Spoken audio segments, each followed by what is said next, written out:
kedua terkait gelar perkara khusus, kami sudah mengirim gelar perkara khusus di bagian Wasidik di Polda Metro Jaya 21 Juli yang lalu. Namun sampai hari ini tidak pernah ditindaklanjuti, dan kemarin dari penyidik kami disonding untuk menindaklanjuti, dan hari ini kami juga akan kembali mengirimkan permohonan gelar perkara khusus yang hari ini kami serahkan kembali ke Biro Wasidik. Dan sebenarnya ini juga sudah kami persoalan karena dulu sudah ada gelar perkara khusus di Barreskrim ketika penyelidikan itu dihentikan, tetapi kenapa saat di Polda penyelidikan itu ditingkatkan menjadi penyidikan, saat itu tidak dilakukan gelar perkara khusus. Dan dalam sebuah diskusi media bersama kuasa hukum saudara Joko Widodo, Bung Firmanto Laksana di Kompas juga menyampaikan tidak perlu gelar perkara khusus lah di tingkat ini, nanti kalau sudah penyidikan, dan hari ini sudah penyidikan sehingga tidak ada alasan bagi institusi Polri, apalagi di tengah wacana ya perbaikan kinerja institusi Polri, untuk tidak melakukan gelar perkara khusus sebagaimana sudah dilakukan oleh Mabes Polri pada Dumas yang dilakukan oleh TPUA. Dan terakhir berkaitan dengan apa yang kemarin disampaikan oleh Polda bahwa salah satu sebab tidak ditahannya klien kami karena kami mengajukan sejumlah saksi dan ahli. Hari ini kami akan mengirimkan surat secara resmi kepada Direktur Kriminal Umum Polda Metro Jaya tentang sejumlah nama ahli-ahli yang memang sudah kami siapkan, sudah berkomunikasi untuk bisa diperiksa di tingkat penyidikan, agar ada kesetimbangan dari keterangan ahli hanya yang sebelumnya hanya dari penyidik. Kami harapkan juga bisa mempertimbangkan keterangan ahli dari kami. Setidaknya ada 4 ahli, 1 ahli bahasa ya ahli bahasanya itu forensik, linguistik forensik, mohon maaf ya. Kemudian ada ahli pidana, kemudian juga ada ahli ITE. Untuk linguistik forensiknya kami sudah siapkan nama-nama dan nanti akan kami sounding. Dan kami sudah meminta agar pemanggilannya melalui kami dengan waktu yang cukup, agar nanti kami juga bisa menghubungi ahli-ahli kami. Kenapa demikian? Karena kami juga butuh mendapat persetujuan dari institusi masing-masing, karena ahli ini adalah bersatu ASN begitu. Selanjutnya kami juga menyampaikan 11 saksi yang meringankan di tahap penyidikan. Terlepas kami juga nanti akan menghadirkan lagi di tingkat persidangan. Jadi di penyidikan dengan di persidangan kami bedakan. Di penyidikan kami setorkan ke pihak penyidik, di persidangan kami akan persiapkan tambahannya nanti di persidangan. Selanjutnya kami ingin tegaskan di kasus ini ya, peran yang membuat klien kami tidak ditahan adalah dukungan dan doa seluruh rakyat Indonesia. Jadi jangan percaya kalau ada pihak-pihak yang mengaku-ngaku merasa punya peran sehingga klien kami tidak ditahan, apalagi mengaku-ngaku punya kapasitas untuk menyelesaikan persoalan ini dengan perdamaian. Ingat, justru sejak awal Jokowi tidak pernah mau damai, dan hari ini kalau kami mengambil perdamaian itu sama saja kami melakukan deklarasi pengkhianatan terhadap seluruh rakyat Indonesia, dan itu tidak mungkin dilakukan terutama oleh Pak Roy dan Pak Rismond yang selama ini sudah meyakinkan kita 99% ijazah itu palsu, 11.000 triliun ijazah itu palsu, dan seluruh rakyat sudah ikut meyakini keyakinan dari Pak Roy dan Pak Rismond. Karena itu mohon doa dukungannya. Kami akan tetap istiqomah konsisten untuk berjuang untuk membersihkan legasi bangsa Indonesia dari dugaan pernah dipimpin oleh seorang presiden berijazah palsu. Nah, dalam kesempatan hari ini karena klien prinsipal juga kami ada, kami mohon tanggapannya pertama dari Pak Roy, yang kedua dari Pak Rismond. Silakan Pak Roy. Baik, terima kasih. Jadi jelas ya teman-teman. Assalamualaikum warahmatullahi wabarakatuh. Tadi sudah diterangkan oleh koordinator tim non litigasi kami, Pak Ahmad Rosinudin, bahwa kehadiran kami di sini itu adalah untuk menindaklanjuti dan kita mengapresiasi langkah dari Polda Metro Jaya yang telah menyebutkan bahwa kami akan mengajukan sejumlah nama. Sejumlah nama itu penting, karena apa? Satu ya, misalnya ahli ITE, informasi dan transaksi elektronik dengan Undang-Undang Nomor 11 Tahun 2008, kemudian sudah direvisi menjadi Undang-Undang Nomor 19 Tahun 2016, terakhir direvisi Nomor 1 Tahun 2024, itu sudah disusun oleh orang-orang yang mengerti undang-undang. Dan yang akan kami ajukan ini adalah orang yang ikut menyusun Undang-Undang Informasi dan Transaksi Elektronik, pernah menjadi bagian dari pemerintahan selama belasan tahun ya, bahkan mungkin puluhan tahun. Jadi bukan sekedar orang, katakanlah dia dosen di sebuah kampus, kemudian dia membaca Undang-Undang ITE, dia menerjemahkan sendiri Undang-Undang ITE.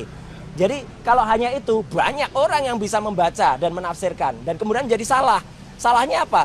Kemudian ada pasal 32, kemudian ada pasal 35 yang tiba-tiba ditimpakan atau diselundupkan kepada saya, Dr. Rismond, dan juga mungkin kepada teman-teman yang lain. Itu adalah pasal yang salah. Karena berulang kali pihak sana mengatakan, kan ijazahnya analog. Iya, pasal 32 35 itu tentang dokumen elektronik gitu loh. Jadi salah besar, bukan analog. Jadi dari situ yang salah. Kemudian ahli linguistik, ahli bahasa itu juga sudah punya sertifikat baik nasional maupun di atas itu. Jadi benar-benar ahli hukum pidana. Anda sudah berulang kali menjadi ahli pidana di berbagai kasus, berbagai hal, bukan yang hanya langganan di depan BAP ya. Jadi kami lihat ahli-ahli yang mereka lakukan itu satu ya, tidak pernah berkualifikasi seperti itu.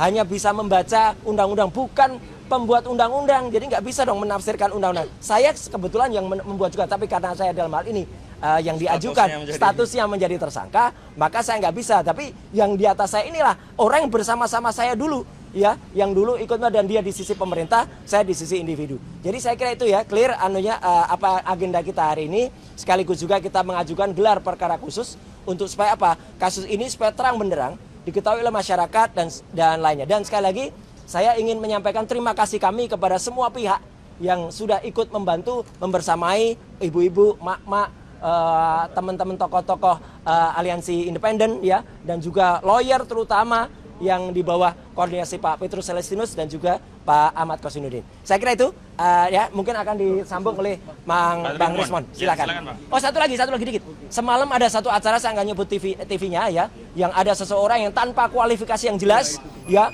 menjelaskan tentang VGGNet, menjelaskan tentang ArcFace, menjelaskan tentang FaceNet. Waduh, itu seperti anak kecil yang barusan dapat kuliah sehari, kemudian dia nerangin.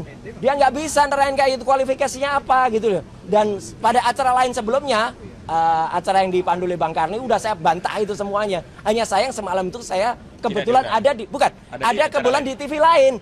Gitu loh. Jadi jam yang sama, waktu yang sama, waktu yang sama. Harusnya saya juga ada di situ, karena anak itu geser harinya bukan pada hari biasanya. Maka komitmen saya pada TV yang lain tersebut saya lakukan. Jadi jelas ya, kalau ada orang yang menerangkan tidak dengan kepandaiannya, tidak dengan keahliannya, lah itu sama aja omong. Dan satu lagi yang pasti, apapun ijazah yang tampilkan tetap tidak ada lintasan stempelnya. Semalam dia ditanya, lintasan stempelnya mana? Bingung lagi, ngomong kanan, ngomong kiri. Silakan, Silakan, Dr. Rismon. Ya. Tentang apa ini, Bang? Ya, hari ini. Ya, hari ini kami diwajibkan, ya, wajib lapor tiap hari Kamis. Terima kasih Pak Penyidik, ya. Artinya kami juga kayaknya jadi tahanan kota nggak? Enggak. Oh enggak, ya, enggak, belum. Jadi kami sedang mengajukan ahli-ahli, ya, yang pakar di bidang undang-undang ITE dan praktisi ITE, untuk membuktikan bahwa apa yang kami lakukan murni dalam koridor apa yang disebut dengan ilmu digital image processing, ya, digital image processing, di mana kami dituduh untuk mengedit dan merekayasa, ya, bagian dari citra dari ijazah Joko Widodo, ya, padahal hal itu sangat umum dilakukan dalam ilmu digital image processing. Jadi kepolisian seharusnya tidak sembrono, ya, hanya karena 3 ahli kepolisian yang sering dipakai, ya, di meja penyidikan, langsung basis itu dipakai untuk menuduh kami mengedit. Ya, sampai saat ini, detik ini pun kepolisian tidak bisa menunjukkan mana yang kami edit. Oleh karena itu, kepada Prof. Jimli, ilmuwan, peneliti itu jangan dibungkam lah Pak. Ya, kalau cari pasal, cari salah itu gampang. Ya, jadi tolong jaga demokrasi di Republik ini, ya, supaya ke depan, ya, generasi ke depan tidak lagi takut untuk bersuara, melakukan kajian-kajiannya, menuliskan buku dan lainnya, tetapi diancam dengan Undang-Undang ITE 32, 35 yang ancamannya sampai 12 tahun. Ini bisa jadi terjadi pada kami dan besok kepada kalian. Ya. Jadi kita harus bela demokrasi di Republik ini. Apapun itu kita berhak loh, ya, menganalisa dokumen publik dari seorang pejabat. Oke, gitu ya. Terima kasih. Oke, penutup Bang Jahmada Girsang, silakan Bang. Ya. Silakan maju Bang. Bang Jagir. Oke, rekan-rekan sekalian, tadi sebenarnya sudah dijelaskan sama rekan Koji, prinsipal kita Roy dan Rismon. Saya mau rangkum saja, apa tugas kita di Polda hari ini? 1, wajib lapor diri bagi 3 tersangka, tapi jadwalnya beda-beda. Kedua adalah mengajukan gelar perkara khusus, yang ini tertunda dari sejak awal. Ketiga, mengajukan ahli dan saksi ahli meringankan. Oke? Satu hal yang mau saya tambahkan. Saat ini juga kita sedang bersidang di KIP. Tadi Mas Roy jelaskan. KIP itu paralel dengan yang ada di Polda ini. Paralel tuh. Kebetulan kuasa hukum yang ada di KIP juga kan kami juga. Ya, gitu ya Mas Koji ya sama rekan Gapur. Jadi di sana dan di sini itu paralel dan saling melengkapi. Mudah-mudahan akan semakin cepat terungkap apa yang menjadi terbenam, istilah saya terbenam di bangsa ini beberapa tahun terakhir ini. Itikat kita baik dan basic Mas Roy dan Bang Risman itu akademik, ilmiah, saintifik. Sekali lagi kami tekankan, jika ada yang masih bicara di luar sana, di luar akademik, itu out of service. Ya, saya katakan seperti itu. Jadi kita benar hari ini melaksanakan tugas kita yang diwajibkan oleh Polda Metro Jaya. Lapor diri, jadwalnya Senin dan Kamis. Kita lakukan hari ini. Saya kira itu yang penting ya, rekan-rekan kita sekalian, jurnalis yang menjadi sahabat kami dalam perjuangan ini. Dan kita sekali lagi selalu pekik merdeka 3 kali. Merdeka, merdeka, merdeka. Ya, tambahan Itu. dari Sangat. Gafur ya. Ya. Gafur Sangaji bagian dari tim kami. Oke, jadi gini rekan-rekan, dalam konteks kami mengajukan gelar perkara, ada satu hal penting yang ingin kami sampaikan dan perlu kami mendapatkan kejelasan, yaitu terkait dengan status barang bukti. Dalam gelar perkara nanti, kami meminta kepada penyidik Polda Metro Jaya untuk memberikan penjelasan dan menunjukkan primary evidence ijazah Pak Joko Widodo.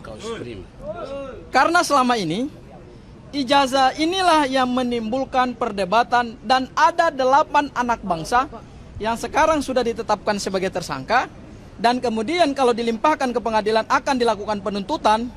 Ini kan sesuatu yang perlu terlebih dahulu diberikan kejelasan oleh penyidik Polda Metro Jaya terkait dengan primary evidence, apakah memang sudah disita oleh Polda Metro Jaya. Dan yang kedua, Mas Roy, Bang Rismon punya kepentingan untuk melihat dan meraba ijazah tersebut. Karena selama ini yang dituduhkan kepada Mas Roy, Bang Rismon, dan Dr. Tifa itu melakukan analisa-analisa ilmiah hanya berdasarkan dokumen digital. Meskipun dokumen tersebut oleh salah satu pendukung Pak Joko Widodo di salah satu televisi, kemudian saya juga hadir sebagai pembicara, sudah ditunjukkan kepada publik hasil scan ijazah Pak Joko Widodo. Dan dari hasil scan tersebut terkonfirmasi bahwa ijazah yang dipublish atau diunggah oleh Dian Sandi dan menjadi basis penelitian ilmiah Mas Roy dan Mas Roy dan Bang Rismon itu ternyata 100% tidak berbeda, persis sama seperti itu. Yang ingin kami mendapatkan kepastian adalah ijazah fisiknya itu dalam gelar perkara khusus harus ditunjukkan kepada Mas Roy dan Bang Rismon, dan bila perlu mereka raba itu ijazah. Seperti apa itu bahannya? Kemudian seperti apa itu pengaman kertasnya? Seperti apa itu lintasan stempelnya? Seperti apa itu fotonya? Itu poin penting yang akan kami mintakan dalam gelar perkara khusus. Itu aja barangkali yang bisa saya sampaikan. Atau Kembali ke Koji. ada pertanyaan? Kembali ke Koji. Oke, Koji yang jawab. Oh, sementara ini belum kami pikirkan karena kami fokus gelar perkara khusus. Karena kalau dengan gelar perkara khusus ijazah itu ternyata terbukti sama dengan yang diteliti, berarti kesimpulan klien kami tidak berubah, 99% palsu atau 11.000 triliun persen palsu. Sehingga fokus kita adalah primary evidence itu apakah identik atau tidak dengan yang sudah diteliti. Kalau sama, ya sudah selesai begitu. Ada lagi cukup? Ada lagi. Makasih ya kawan-kawan media sudah menunggu. Sampai jumpa lagi. Makasih.